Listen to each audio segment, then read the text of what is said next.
How Christina Huddleston Elementary got its name. This is the story of how our school, Christina Huddleston Elementary, got its name. Who was Christina Huddleston? Once upon a time, Christina Story came from a family of 11 children. Her father was born in Holland, and he came to America in 1891. They lived on a big farm near Orchard Lake in Lakeville, Minnesota, where they raised cows for milk and butter.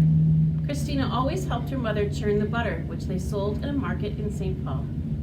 Christina's father helped bring electricity to the area and also helped organize the first school on Orchard Lake. They needed a place to educate their 11 children. After high school, Christina attended Minneapolis Business College. It was unusual for girls to go to college back then. Girls were encouraged to stay home and take care of the children. Christina wanted to put her college education to work. After college in 1918, Christina hauled milk in a milk wagon drawn by one horse. The Orchard Lake Railroad Station was nearby their farm, and if she was late for the train, it would wait for her to get there before it continued on to the Twin Cities. She later married Charles Huddleston and became Christina Huddleston. Charles and Christina never had any children of their own, but they had many nieces and nephews. Since Christina's brothers and sisters all got a good education, she wanted to support education for the children around her. She always helped out at the school whenever she could. But she also had to make a living. Cars were invented in the early 1900s, and one of Christina's brothers owned a gas station. Customers would fill up their cars on their way to the Twin Cities.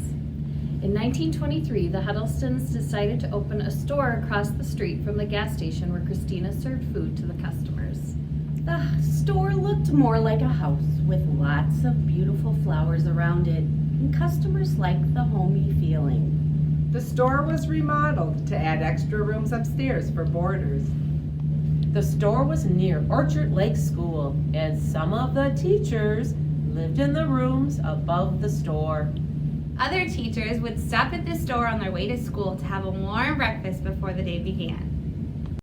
They would walk to school together and keep each other company on those cold winter mornings. We can only imagine the conversations they had after the school day ended on their way home. If you can picture, Christina's store was the only store for miles around, so it was a gathering place for the whole community. Even in the summertime, when people came to swim at Orchard Lake, it was a place to gather, relax, and purchase supplies. Christina was always there, sitting on her stool, waiting to greet her customers. She would always greet them by name and have conversations with them. Mrs. Huddleston worked in her store for over 50 years and retired in 1975. Even though she was a busy store owner, she always found time to volunteer in her community. She felt strongly about education, so she joined the school board for many years. She became the treasurer of the school board and was instrumental in the fundraising efforts. She also helped raise money for many charitable organizations, including the Cancer Fund, the Red Cross, and the March of Dimes. She took in a nephew who couldn't walk very well and hired him to work at her store all his life. She was also a very active member of her church.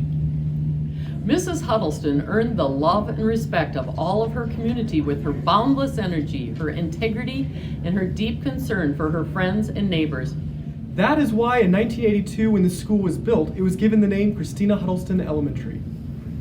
We honor the name of our school by telling you this story, so Christina Huddleston's legacy can remain in your memories always. The end.